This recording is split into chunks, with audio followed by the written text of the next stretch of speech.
Alam niyo bang mabilis lang mag-merchandise? Hindi lang mabilis, masaya pa. Tuturuan ko kayo ng technique. Ito ang tinatawag na skeleton technique.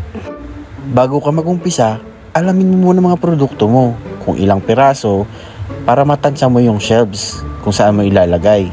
Make sure na sa tamang department siya. Kagaya nito, kukuha ka lang ng isang piraso bawat item. Pag okay na, salpak ka na lang ng salpak para di naman masayang yung oras mo. Kadalasan kasi sa ibang nagme-merchandise, nag-uumpisa muna sa baba hanggang pataas.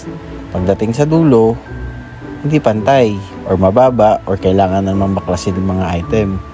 So ang tendency, nauubos yung oras sa pag-merchandise. Pag ganitong technique ginawa nyo, yung skeleton technique, wala lang 5 minutes tapos ka na sa pag-merchandise. Ganun talaga, mahirap sa umpisa, lalo pag nag-aaral ka pa, bago ka lang sa trabaho mo. Hindi mo pa hilig yung pag-merchandise, mahihirapan ka talaga. Kaya itong tuturo ko sa inyo, ito na yung pinaka-basic, pinaka-madali. Kita nyo naman yung mga box, mabilis lang.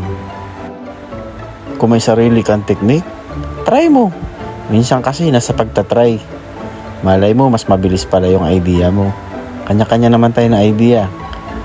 Itong tinuturo ko sa inyo, idea ko lang. Pero okay naman kasi na-try ko na to ng ilang beses. May mga item na mahirap i-display, kaya kumakain ng oras. Kailangan mo i-try hanggang makuha mo yung tamang timpla. Ito pala yung finished product. Ngayon lang, malinis. Basta enjoy nyo lang yung ginagawa nyo. Hindi nyo ma-enjoy, hanap kayo ng ibang trabaho. Huwag mong pilitin ang hindi para sa'yo. Ingat!